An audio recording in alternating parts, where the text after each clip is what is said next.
아, 포스트 모더니즘 시대를 살고 있는 우리 현대인들은 시간이 가면 갈수록 성경과 같은 절대 진리를 받아들이고 싶어 하지 않습니다. 절대 진리는 거부하고 구약성경 사사기에 메아리치던 사람들이 자신의 소견에 옳은 대로 행하더라 라는 말씀처럼 자신의 생각과 뜻이 기준이 되어 살아가는 그런 세상 가운데 우리가 있는 것이에요. 그래서 현대인들이 정말 못하는 게 무엇이죠? 같이 연합하고 뜻을 맞추고 이런 것들에 굉장히 큰 어려움을 느껴요.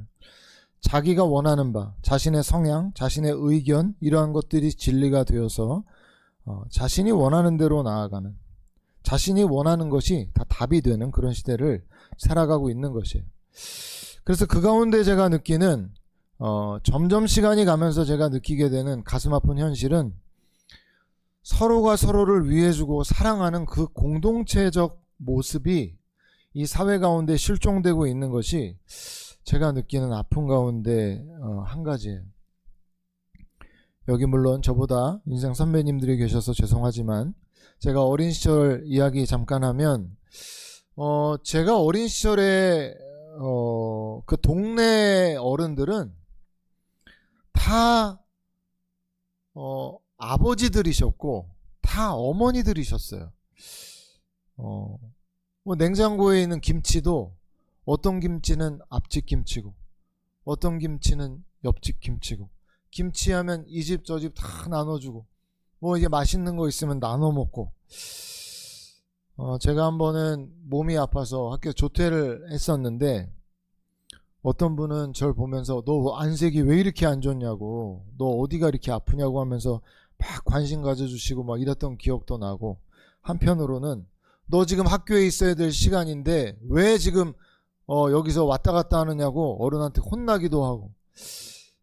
여러분, 제가 그게 나쁘다는 게 아니고 돌아보면 어린 시절 그 기억에 참 동네에 계신 그 이웃분들과 함께 이렇게 살고 있다는 그런 마음들이 있었는데 그러한 정들이 점점 사라지고 있는 것 아닌가, 이런 생각들이 많이 듭니다. 그런데 오늘 본문을 보면, 오늘 본문을 기록한 시인은 어떤 한 장면을 보면서 마치 어떤 수려한 자연경관을 보면서 탄성을 지르듯이 감탄하고 있어요. 원어상으로 보자면 한글 성경과 달리 제일 앞에 뭐가 나오냐면 어찌 그리 선하고 어찌 그리 아름다운가, 이렇게 외치면서 이 시가 시작이 되고 있어요. 여러분, 그가 감탄한 이유는 여기 성경에 기록되어 있지만 형제가 연합하여 동거하고 있는 모습을 보았기 때문이었다, 이렇게 본문은 말씀해주고 있어요. 근데 여러분, 여기에 나오는 이 탄성은 단순한 감탄사가 아니에요. 여기 어찌 그리 선하고에서 이 선하고는 어디에 쓰인 단어냐면 하나님께서 천지를 창조하셨을 때 하나하나 창조하시면서 뭐라고 말씀하셨었죠? 보시기에 좋았더라 라고 하셨던 이 좋았더라, 이 좋았더라가 지금 여기에 쓰인 선하고와 같은 히브리어 단어를 사용하고 있어요. 그러니까 여러분, 형제가 연합하여 동거하는 그 모습을 보면서 어찌 그리 선한가 라는 이 감탄의 표현은 어찌 그리 하나님의 창조의 질서에 합당한 모습을 이루고 있는가 라는 의미를 내포하고 있는 것이에요. 여러분, 그래서 그 뒤에 나타나고 있는 어찌 그리 아름다운가 라는 이 아름다운가 라는 단어 역시 하나님의 창조의 질서가 온전히 이루어지고 있는 모습을 보면서 감탄하고 있는 그 의미를 담고 있는 거예요. 그러니까 그들이 공동체적으로 하나님께서 원하신 그 합당한 모습을 갖추고 있었던 모습을 보면서 시인이 감탄하고 있다는 것, 우리가 볼 수 있는 것이에요. 그러니까 어찌 그리 선한가, 어찌 그리 아름다운가, 이 두 표현 모두가 다 하나님께서 창조하신 창조 목적에 부합한 모습을 보임으로써 이 시인이 그 모습 가운데 참 아름답다, 어찌 그리 선한가, 어찌 그리 아름다운가 이렇게 감탄하고 있는 표현이라는 거예요. 그러나 오늘날 우리가 살아가고 있는 현실은 하나님의 창조 목적으로부터 모든 것들이 멀어져 있는 모습 가운데 우리가 살아가고 있어요. 여러분, 오늘 이 시인의 표현에 의하자면 선하지 못하고 아름답지 못한 그런 상황 가운데 우리가 살아가고 있는 거예요. 여러분, 우리가 자연만 봐도 인간의 탐욕은 끝없이 계속 더하여져서 이 자연을 훼손해 가면서도 계속해서 그들의 욕심만을 채우려고 하는 것이에요. 이로 인해서 오늘날 우리가 피부로 느끼고 있는 것이 무엇이에요? 여러분, 많은 사람들이 그냥 흘려들었을지 몰라도 지구온난화의 문제가 이제는 결국 우리를 덮쳐서 이제 우리나라도 에어컨 없이는 견뎌낼 수 없는 여름을 우리가 살아가고 있어요. 여러분, 이 연세에 있는 분들이 하시는 얘기들 제가 종종 듣는데 뭐라고 얘기하시냐면, 옛날에는 더워도 그래도 선풍기에 부채에 이렇게 견딜만 했는데 요새 날씨는 도저히 에어컨 없이는 견딜 수가 없는 날씨다, 이런 얘기를 참 많이 들어요. 정말 과거에 비해서 많이 더워졌어요. 여러분, 요새 에어컨 없이 견딜 수 있습니까? 인간의 탐욕이 이 자연을 훼손하여서 더욱더 뜨거워지는 지구, 우리가 그 가운데 살아가고 있죠. 하나님이 창조하셨던 본래 창조의 모습, 창조의 완전함으로부터 많이 고장나고 문제가 있는 지구, 이 땅 가운데 우리가 살아가고 있어요. 여러분, 사람들의 모습을 봐도 본래 하나님께서 인간을 창조하셨던 보시기에 좋았던 모습 가운데 살아가고 있지 못하고, 여러분, 그 모습 가운데 멀리 떨어져 살아가고 있어요. 여러분, 창세기 1장 2장에 보면 천지창조에서 하나님이 지으신 모든 것들이 보시기에 선하고 아름다운 모습이었지만 단 하나에 좋지 못하다라고 하셨던 말씀이 뭐였다고요? 사람이 독처함이, 홀로 살아감이 선하지 못하다, 유일하게 창세기 1, 2장 안에 있는 좋지 못하다 하나였는데, 여러분, 올해 기준 우리나라 1인 가구가 1000만이 넘었습니다.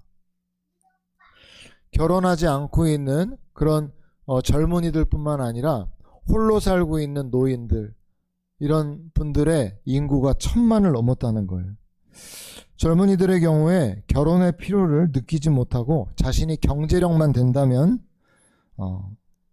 편리한 삶을 위해서라도 굳이 결혼을 선택하지 않는 청년 비율이 점점 늘어나고 있고, 구청에서 독거노인들의 생사를 계속해서 확인해야 되는 그런 시대를 우리가 살아가고 있어요.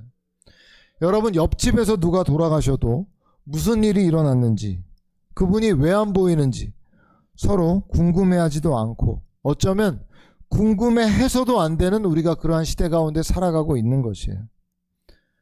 여러분, 이것이 하나님 보시기에 좋은 모습, 그거에서 얼마나 점점 이 땅이 멀어져 가고 있는 모습인가 몰라요. 여러분, 비단 세상뿐만이 아니에요. 교회 안에도 이 바람이 분지가 꽤 되어서 그나마 예배당에 나오면 다행이라고 할 정도로 주일에 와서 예배만 겨우 드리고 돌아가는 썬데이 크리스천의 비율이 점점 늘어나고, 그래서 여러분, 대형 교회로 사람들이 점점 몰리는 이유도 무엇이에요? 그들의 익명성이 보장되면서 예배의 의무는 때우려는 그런 그들의 요구를 대형 교회에서 이루어주기 때문에 그들이 대형 교회로 가게 되는 것이죠.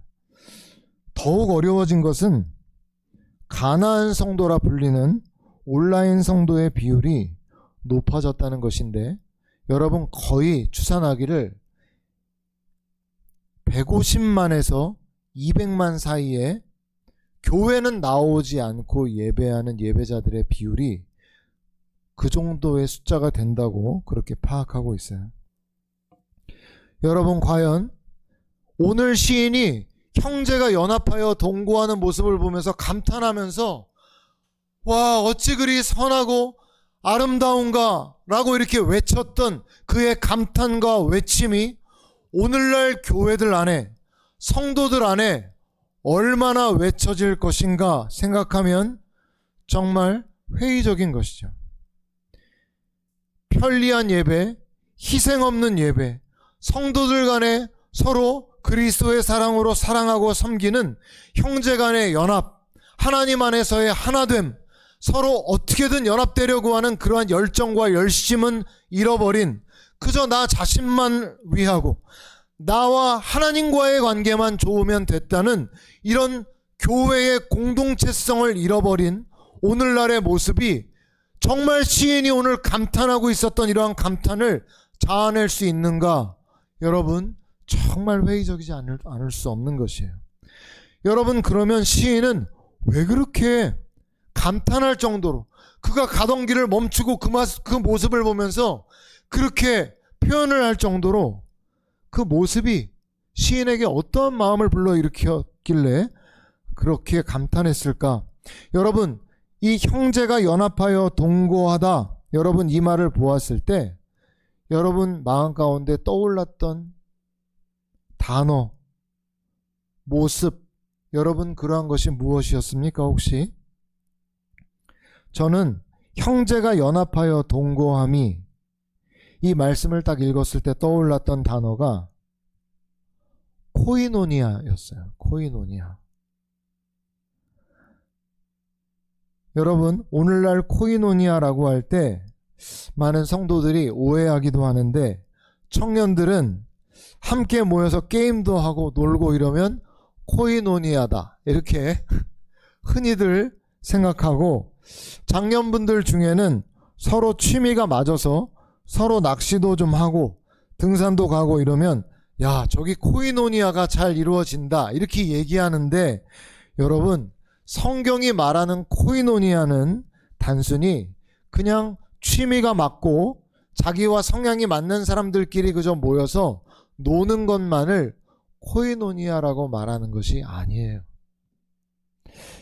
여러분 코이노니아의 진정한 의미는 삶과 신앙을 함께 나누면서 그들이 즐거워하는 그러한 모습을 코이노니아라고 하는 것이죠. 여러분 지금 이 본문의 시인이 보라라고 하면서 그 다음에 그들이 모여 있었던 그들을 뭐라고 부르고 있죠? 형제라고 부르고 있잖아요. 형제. 여러분 이들이 형제라고 불리울 수 있는 이유가 무엇이죠? 여러분 예상하듯이 그들은 혈육간의 가족이었기 때문에 형제라고 부르고 있는 것이 아니에요. 여러분 이들 각자가 다 성격도 다르고 성향도 다르고 취미도 다르고 관심사도 다르고 가치관도 다르고 지식 수준도 다르고 경험도 다 다른데 이들을 형제라고 부를 수 있는 이들의 공통분모가 어디에 있는가 한 것이에요. 이들이 다 다르지만, 이들 각자가 다 다르지만 이들이 하나님의 자녀, 하나님의 백성이라는 이 공통분모 아래서 이들이 형제다 이렇게 불리우고 있는 것이에요. 그래서 분명 누군가는 나보다 지식도 부족하고 경험도 부족하고 어떤 사람은 취미나 관심사도 나와 맞지 않고 무엇 하나 나와 맞지 않는데, 하나님께서 가난한 자나 부한 자나 지식이 있는 자나 없는 자나 그 어떠한 자도 차별하지 아니하시고 사랑하시는 그 사랑을 알고 그 사랑에 감격해서 그 공동체 안에 나와 다른 그 사람을 나와 다르다고 밀어내지 않고, 나보다 못하다고 무시하지 않고, 분명히 세상적 기준으로 보자면 나와 친구가 될 수 없고 나와 같이 함께 시간을 보낼 수 없는, 여러분, 제가 세상의 용어 중에 정말 참 나쁜 표현이다 라고 생각하는 표현 중에 겸상도 안 한다, 제가 이 표현 정말 싫어하는 표현이에요. 세상 말로 말하자면 겸상도 안 한다, 뭐 이런 말 있잖아요. 그럴 상황이라도 하나님 안에서 서로 용납하고 섬기고 이렇게 하나가 되어 있는 모습을 이 시인이 형제들 가운데 일어나고 있는 모습을 보면서 충격에 빠진 것이에요. 여러분, 왜 그렇습니까? 세상은 결코 그렇게 하지 않기 때문이에요. 가진 자, 못 가진 자, 세상의 빈부귀천 상관없이 스스로 세상에서 자신이 높게 여겨지면 높게 여겨질수록 더욱 낮아지고, 작은 자 하나 주님 섬기듯 섬기는 그 모습이 이 형제들 가운데 일어나는 것을 보면서 어찌 그리 선하고 어찌 그리 아름다운가, 이렇게 탄성을 지르고 있는 것이에요. 여러분, 우리가 살아가는 세상 어떻습니까? 얼마나 서로 등급 나누기를 좋아하고 서열 나누기를 좋아하고 줄 세우기 좋아하고, 누가 좀 낫고 누가 좀 못하고, 그래서 나보다 조금 못하면 멸시하고, 자신도 어떤 기준에 부합하지 못하면 사람들로부터 무시와 멸시받는 거, 그 서름이 얼마나 뼈아픈지 알면서도 자기보다 조금 못하면 그렇게 철저하게 짓밟고 무시하고 그렇게 짓누리려 하는 것, 그것이 우리가 살아가고 있는 세상이죠. 여러분, 왜 그렇게 부모들이 애써 자녀들 좋은 대학 보내려고 그렇게 애를 씁니까? 대학이 사람들의 신분과 계급이 되어서 조금 더 등급 높은 그런 대학 들어가면 신분 상승하는 줄 알고 그러한 것 얻어보려고 조금 더 좋은 선생님, 조금 더 좋은 교육, 나은 교육 받아서 내 자식이 세상 속에서 무시당하지 않고 살아갔으면 하는 부모들의 마음의 바람이 다 녹아져 있는 것이죠. 왜 그렇게 이 땅이 어떻게든 자녀들 좋은 대학 보내려고, 자신들도 그렇게 애써서 좋은 대학 가려고 합니까? 그들의 마음 가운데 무엇이 있어요? 대학이, 돈이 이 세상에서 나의 등급을 높이는 기준이다. 그래서 좋은 대학 들어갔으면 고개 빳빳이 들고 사람들 내려다보면서 너는 여기 못 올라왔지 이러면서 무시하고 멸시하며, 여러분, 그렇게 비교를 통해서만 만족을 누릴 수밖에 없는, 조금 나은 걸로 인해서 만족을 누리지 않으면 세상에서 만족을 누릴 수 없기 때문에, 네가 없는 거 나 갖고 있다, 네가 누리지 못하는 건 나 누린다, 여기에서 조금 더 나은 거, 그러한 것에 인간의 행복이 있는 줄 알고 그러한 것에 목매며 살아가는 것이 세상이죠. 그래서 그렇게 나보다 조금이라도 못해 보이면 무시하기를 원하고 대화도 안 하려고 하는, 왜 그렇습니까? 세상 사람들이 보기에 야, 저 정도 등급이야 할까봐, 야, 저 사람이랑 친하게 지내는 거 보니까 저 정도 등급인가 보다 할까봐 그 사람이랑 곁에 있지도 않으려고 하는 것이 우리가 살아가고 있는 이 세상이죠. 그러나 사랑하는 여러분, 교회가 세상과 다른 것이 무엇입니까? 여러분, 그리스도께서 우리에게 주신 그 은혜가 무엇인지 아는 사람들은 아무런 사랑할 만한 조건과 이유를 갖지 못한, 전혀 하나님의 눈에 전혀 귀하게 여길 만한 어떤 이유도 없는 그 멸망하기에 합당한 그 죄인을 긍휼히 여기시고 불쌍히 여기신 그 은혜가 그렇게 감격되어서 나보다 못한 세상적인 기준으로 보잘것없는 사람들 앞에서 그리스도께서 나에게 베푸신 은혜 기억하면서 그리스도께서 나에게 행하신 그 은혜, 그 사랑 똑같이 정말 그 작은 자 하나에게 나도 그런 사랑 받았는데, 나도 그런 은혜 받았는데 하면서 결코 무시하지 않고 멸시하지 않고 나도 그런 사랑 받았다 라고 하면서 천하보다 귀하게 여기면서 그 한 영혼 존귀하게 여기는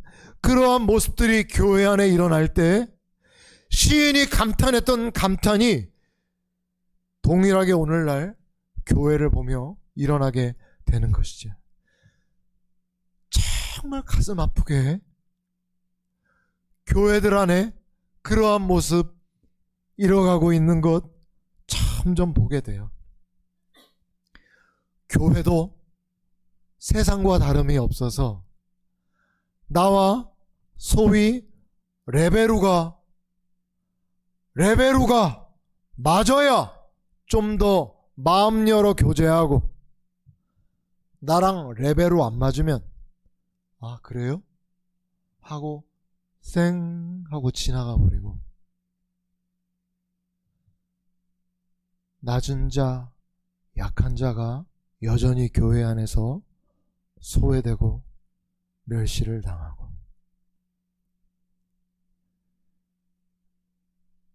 강한 교회가 어떤 교회입니까? 숫자가 많아서 성가대도 웅장하고 한 해 예산 몇십억, 몇백억 되고, 여러분 이게 좋은 교회입니까?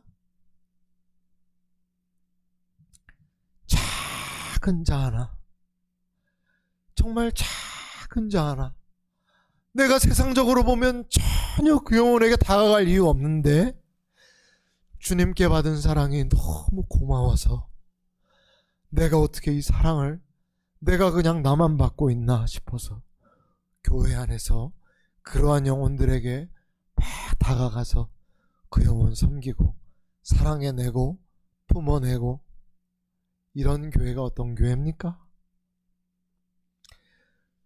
주님도 감탄하고 시인도 감탄하는 그런 교회죠. 다른 거 속상해하지 말고, 몇 명이냐 속상해하지 말고, 내가 그런 사람인가?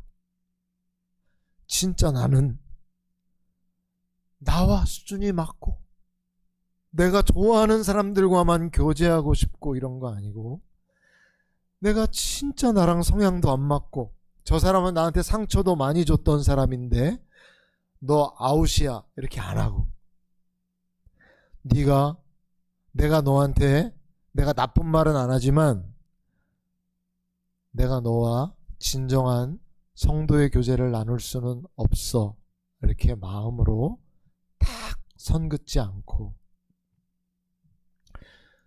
분명히 나한테 상처 주고 서운해하고 서운하게 만들고 괴롭게 만드는 사람인데 그리스도께 받은 은혜를 기억하면서 섬겨내고 사랑해내는 내가 그런 사람인가? 여러분 잘 돌아보아야 해요. 그게 안 되면 그게 안 되면 여전히 너무 어린아이 같은 자리에 머물러 있는 것이죠. 주 안에 사랑하는 여러분, 저는 여러분이 이런 거에 대한 어떤 마음의 도전과 열정을 갖기를 원해요. 정말 보잘것없는 사람, 나에게 상처 준 사람, 서운하게 한 사람, 내가 실어버리지 않고 여러분이 그 영혼에게 다가가서 섬기는 모습 본다면 목사로서 그것보다 더 행복하고 감사한 일이 있을까 싶어요. 여러분 오늘부터 기도하십시오. 하나님, 저에게 상처 줬던 영혼 우리 교회 와도 괜찮습니다. 정말 그 사람만은 우리 교회에 안 왔으면 좋겠다 하는 사람 하나님 한번 섬겨보게 하나님 이젠 좀 보내주십시오. 내가 준비가 좀 됐는데 이젠 좀 보내주십시오. 싫어요? 하나님 한번 해볼게요. 우리가 진짜 교회라면, 우리가 진짜 성도라면 그런 기도 정도 할 수 있어야 돼. 늘 말씀드리죠? 저도 어렵고 저도 싫어요.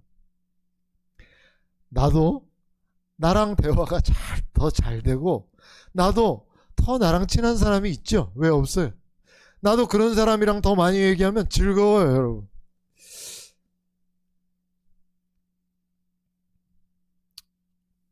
뾰족뾰족한 걸로 목사님한테 와서, 목사님 이건 왜 이래요? 왜 그렇게 하셨어요? 왜 저렇게 하셨어요? 막 찾아와서 항의하고 목사 괴롭히고. 여러분 이런 성도들 있어요.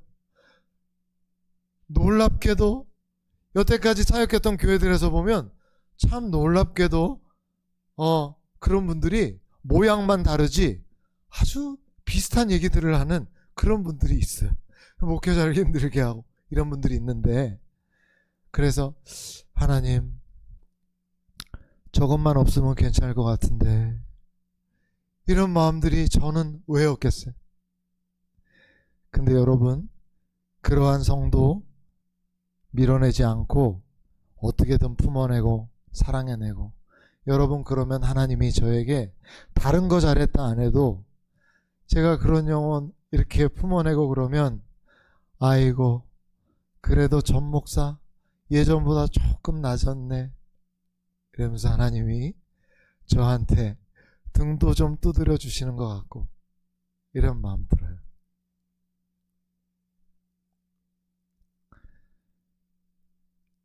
이런 거 해야 해요. 십자가 지고 이런 거 할 줄 알아야 돼요. 그게 강한 교회고 그게 좋은 교회예요. 자, 여러분의 기도가 오늘부터 바뀌기를 원합니다.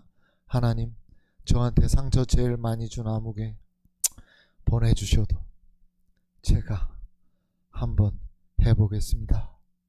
하나님, 제가 여기 와서 제가 그 사람 안 봐서 참 좋은데 그 사람 여기 와도 하나님 제가 한번 해보겠습니다.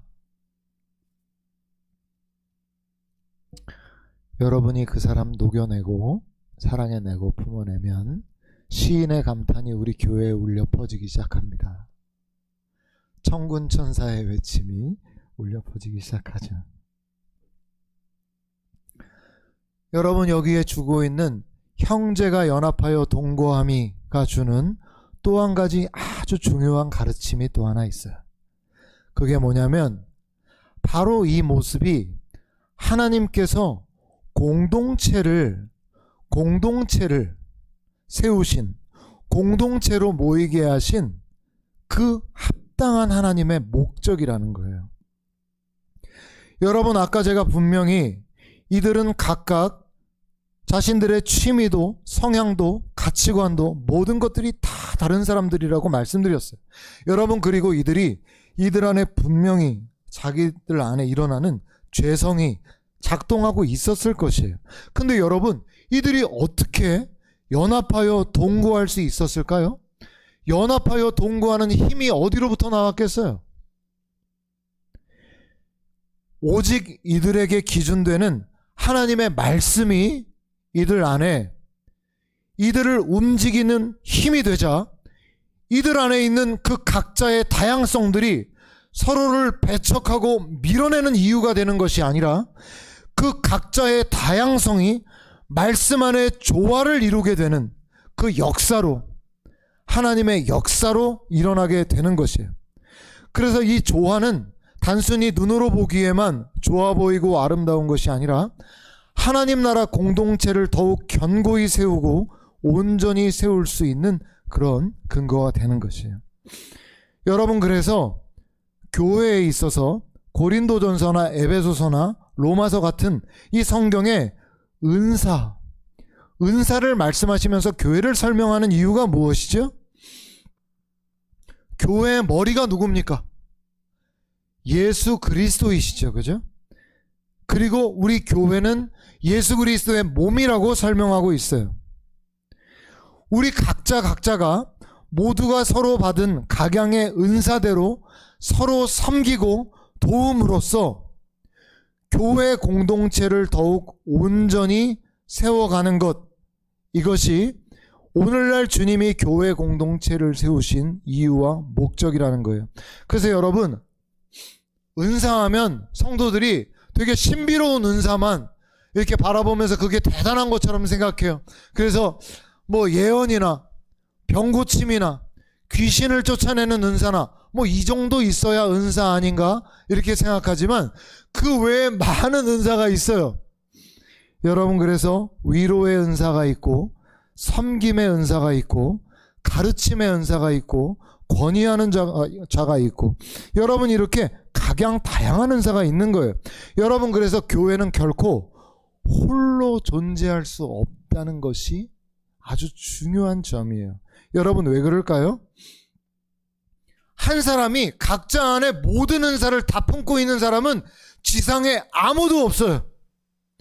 여러분, 교회는 분명히 홀로 존재할 수 없는 이유가 사람마다, 각자 성도마다 하나님은 각양 은사를 모두에게 주셔서 서로의 몸을 세우게 하시는 것이 하나님의 역사이기 때문에 누군가에게 있는 위로의 은사가 그 개인을 위해서 존재하는 것이 아니라 우리 공동체 안에 위로의 은사가 있는 자가 있다면 그 위로의 은사가 있는 자들을 통해 공동체가 섬김을 받는 거예요. 섬김의 은사가 있는 분들을 통해서 우리 공동체가 섬김을 받아요. 가르침의 은사가 있는 분들을 통해 여러분 가르침의 도움을 받아요. 몸이 점점 주님의 뜻대로 더 온전하게 세워져 가는 역사가 우리가 각양받은 은사를 통해서 공동체, 주님의 몸을 세워가는 그 역사로 일어나게 되는 것이에요. 여러분, 물론 우리가 죄성이 각자 있죠. 그래서 본의 아니게 서로의 마음에 상처를 줄 수도 있고 서운하게 할 수도 있고 그래요. 여러분, 예수님께서나 사도 바울은 우리 안에 그러한 죄성을 갖고 있어서 공동체를 이룰 때 그런 어려움이 있다는 걸 모르셨겠어요?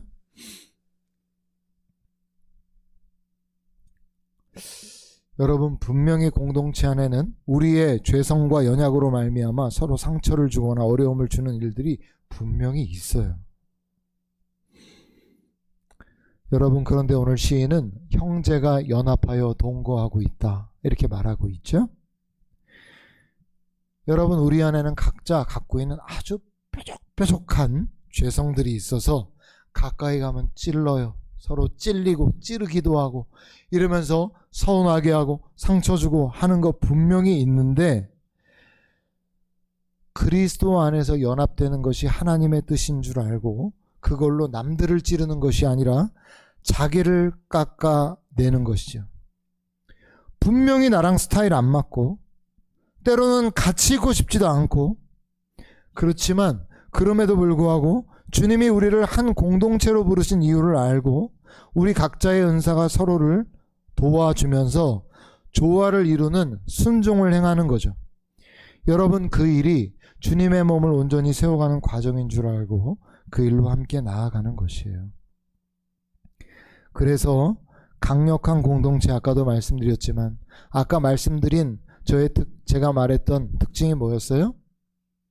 약한 자나 강한 자나 나와 성향이 다른 자나 다 그렇게 외면하지 않고 자기가 높다고 여기면 높다고 여기는 만큼 작은 자 하나 더 잘 섬기는 공동체라고 말씀드렸는데, 또 하나의 오늘 본문이 주고 있는 이 공동체의 특징은 무엇이죠? 우리가 각양 가진 은사로 우리 공동체가 소중한 줄 알고 공동체가 나이고 내가 공동체인 이러한 관계 안에서 서로의 몸을 세워가는 자신의 은사로 공동체를 섬겨가는 것이 여러분 주님이 원하시는 공동체의 모습이에요. 여러분, 오늘날 성도들이 큰 교회 가서 예배 드리려고 하고 온라인 예배 드리고 싶어하는 여러 가지 이유 중에 아까 말씀드린 것처럼 하나님 저 깎이고 싶지 않아요 하는 그러한 마음들이 있습니다. 여러분, 그가 얼마나 위험한 처지 가운데 있는지 우리가 알아야 돼요. 홀로는 결코 다른 공동체원이 갖고 있는 은사로 자신이 섬김받지 못하기 때문에 그 개인이 온전한 상태로 신앙생활을 할 수 있을 가능성은 아주 희박합니다. 홀로 있을 때는 점점 무너지게 돼요. 쓰러지게 되죠. 여러분, 그래서 공동체는 함께 지어져 가는 것이죠. 나와 맞지 않는 사람들도 품어내보고 하면서 그 과정이 모두 교회 공동체가 연합하여 동거하는 그 모습이 주님이 우리에게 요구하시는 모습이다. 여러분, 이렇게 말씀하고 있어요. 2절과 3절에는 비유로 형제가 연합하여 동거하고 있는 모습을 묘사하고 있는데 우리가 같이 한번 읽어볼까요? 시작. 머리에 있는 보배로운 기름이 수염 곧 아론의 수염에 흘러서 그의 어깨까지 내림 같고 헐몬의 이슬이 시온의 산들에 내림 같도다. 거기서 여호와께서 복을 명령하셨나니 곧 영생이로다. 아멘. 여러분, 두 가지 비유를 주고 있는데 형제가 연합하여 동거하고 있는 모습이 마치 이와 같다라고 하면서 두 가지 비유를 들어요. 하나는 2절에 보면 레위기 8장에 대제사장 아론이 성직을 수임받을 때의 장면을 묘사하고 있어요. 여러분, 머리 위에 기름을 붓는데 아론의 머리에 기름을 부을 때 그 기름이 아론의 수염과 그의 옷깃에 흘러내리고 있는 그 모습을 지금 이렇게 묘사해주고 있어요. 여러분, 그 기름이 머리에서부터 흘러내려서 옷깃에 흘러내리고 있는 모습이 뭘 의미하고 있죠? 왜 시인이 형제가 연합하여 동거하고 있는 모습 가운데 마치 그 위에 기름이 부어져서 아론의 수염에 흘러내리고 그의 옷깃에 흘러내린 같도다 라고 말했을까요? 여러분, 잘 보십시오. 이 시인의 의도가 뭐죠? 왜 이런 표현을 해요? 교회 공동체가 이 당시에 형제가 연합하여 동거하고 있는 가운데 시인의 모습에 어떤 모습이 보여요? 하나님으로부터 그 형제의 연합 가운데 하나님의 신령한 은혜가 공동체 위에 부어지고 있는 게 시인의 모습에 보였는데 마치 아론의 머리 위에 기름이 부어져서 그 수염과 옷깃에 흘러내리는 것 같이 하나님의 신령한 은혜가 흘러져 내리더라는 거예요. 그 형제의 연합 가운데. 여러분, 잘 보세요. 교회 공동체가 분명히 각자 다른 모습, 다른 성향, 다른 특징을 갖고 있는 그 교회의 그 구성원들이 나의 나됨을 주장하지 않고 나의 나됨을 내려놓고 온전히 연합하고 동거하며 나아갈 때 어떤 역사가 이루어진다는 거예요? 그 위에 성령의 역사가 교회 공동체 가운데 놀랍게 부어지는 그 역사가 교회 위에 임하게 된다는 거예요. 여러분, 또 하나의 모습을 묘사하고 있는데 그게 뭐라고 나오죠? 헐몬의 이슬이 시온의 산들에 내림 같도다, 이렇게 말씀하고 있어요. 헐몬산은 아주 높은 산이에요. 그래서 헐몬산 위에는 만년설이 뒤덮여 있어요. 여러분, 낮이 되면 그 태양의 뜨거운 빛이 헐몬산에 있는 눈을 녹여요. 그래서 헐몬산에 있는 그 눈들이 녹으면서 수증기를 가득 머금고 있는데 밤이 되면 그것이 차갑게 응결되면서 여러분 그것이 새벽이 될 때 그 아래에 있는 산들에 시온의 산들에 쭉 내리는 것이죠. 여러분 팔레스틴 지역은 아주 건조한 지역이에요. 수분이 강수량이 많지 않은데 헐몬의 그 산에 있었던 그 녹은 눈에 그 모든 것들이 이슬이 되어 내릴 때 그 척박한 팔레스틴 땅 가운데 이슬이 내리면서 푸르른 것들이 피어 올라오는 생명이 올라오는 이것을 지금 묘사하고 있어요. 근데 뭐가 형제가 연합하여 동거하는 그 모습이 그 가운데 헐몬의 그 만년설이 녹으면서 그 아래 시온산들에 쭉 내리는 것 같은 꼭 그 모습과 같다라고 이렇게 설명하는 거예요. 뭘 설명하려는지 알겠죠, 그죠? 형제 모인 연합 가운데 그 헐몬의 이슬이 내린 것 같다는 거예요. 여러분 오늘날 교회 공동체 안에 연합, 그 온전한 하나됨을 이룰 때 하나님으로부터 놀라운 그 은혜가 우리 안에, 그리고 여러분 어디까지? 교회 공동체 아래 그 은혜가 임할 뿐만 아니라 세상까지도, 우리를 바라보는 세상까지도 그 하나님의 은혜가 그들의 심령 가운데 임해서 그들 또한 그 하나님의 은혜를 알게 되는 그 역사가 임하게 된다라는 것이 오늘 시인이 설명하고 있는 모습이에요. 여러분 저는 이제까지 여러 공동체들을 섬기면서 분명히 발견한 것 하나 있어요. 여러분 이 말씀이 분명히 진리인 것을 저는 여러 교회를 섬겨오면서 알게 되었어요. 여러분 제가 있었던 여러 공동체 가운데에는 정말 강력한 성령의 역사가 임했던 교회들이 있었는데 그런 교회들 가운데 갑자기 교회 안에 분쟁이 일어나고 분열이 일어나면서 서로 싸우고 다투는 그러한 일들 가운데 그 과거에 부어졌던 성령님의 강력한 역사가 그들이 나누어져서 서로 분쟁하고 싸우면서 어느새 아주 차갑고 냉랭해지는 공동체로 변화되어지는 것 제가 분명하게 경험했어요. 제가 그때 제 마음 가운데 성령의 임재가 이곳 가운데 함께하고 계시지 않다, 이런 마음을 저 스스로, 제가 이야기하지는 않죠. 어떻게 목회자가 그런 얘기를 할 수 있어요? 여러분 그런데 성령님이 이 가운데 계시지 않다라는 그런 마음 가운데 말들을 했던 그 뚜렷한 기억이 제 가운데 있어요. 여러분 그러나 아주 작은 공동체이지만 그들이 마음 다해 서로 사랑하고 주님의 마음으로 서로 품어낼 때 그 작은 공동체인데 그곳 가운데 강력한 성령님의 역사가 임하는 것도 제가 경험했어요. 여러분 시인은 이 형제들의 연합 가운데 그 두 가지 비유를 말하면서 뭐라고 결론 짓죠? 거기서 여호와께서 복을 명령하셨나니 곧 영생이로다, 이렇게 말하죠. 여러분 잘 보십시오. 성경은 개인적 구원도 분명히 말하고 있지만 오늘 본문과 같이 공동체적 구원도 분명히 말씀하고 있어요. 여러분 하나님의 말씀에 너희가 서로 물고 먹으면 피차 멸망할까 두려워하라, 이런 말씀이 있죠. 분명히 공동체적 구원과 공동체적 멸망을 분명하게 주지시키고 있는 그런 본문들이에요. 여러분 개인이 누군가와 원수지거나 문제가 있는 관계로 유지되는 것이, 여러분 잊지 마십시오, 여러분 개인과 그 개인의 문제가 아니에요.